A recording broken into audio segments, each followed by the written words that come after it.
Mga katrops, welcome back ulit sa aking channel, Sports React PH. At ngayon nga ay pag-uusapan natin ang injury update kay Karl-Anthony Towns. Pag-uusapan na rin nga natin dito sa ating panibagong video ang balitang pumirma na nga po ang dating center ng Los Angeles Lakers.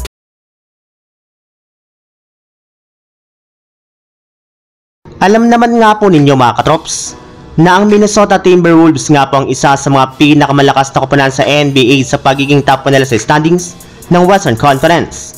Bukod rin nga po dyan ay isa naman nga po sila sa may pinakamalalim at may pinakamaraming talento sa kanilang lineup, kaya hindi na nga po nakapagtataka kung bakit itinuturing na nga po sila bilang isang legit na championship contender ngayong season.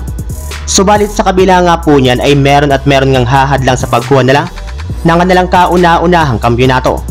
Base nga po sa nalabas na balita ng sikat na NBA insider na si Shams Charania ng The Athletic, nagtamo nga na po si Karl-Anthony Towns ng madalang injury sa kanyang kaliwang tuhod na siyang magiging dahilan bakit out siya indefinitely sa kanilang kupunan. Yes, hindi pa nga na po alam ng buong team ng Wolves kung gaano siya katagal mawawala o kung gaano kalala ang kanyang natamong injury. Sa ngayon nga po ay nakikipag-usap pa si Karl-Anthony Towns sa kanyang kupunan para malaman kung kakailanganin nga po niyang sumailalim agad sa isang operasyon o hindi. Para nga po sa inyong kalaman mga katrops, isa nga po si Karl-Anthony Towns sa mga rason ng pagkakapanalo nila sa kanilang mga nakalipas na game at ang pag-angat nila sa standings ng Western Conference sa pag-average niya ng 22.1 points, 8.4 rebounds at 3 assists per game sa kanyang 50.6% shooting. Kaya isang napakalaking dagok nga po sa kanilang kupunan ang pagkawala niya sa kanilang lineup sa kanilang mga susunod na laro. Samantala, punta naman tayo sa ating sunod na pag-uusapan sa balitang pumirma na nga po ang dating center ng Los Angeles Lakers.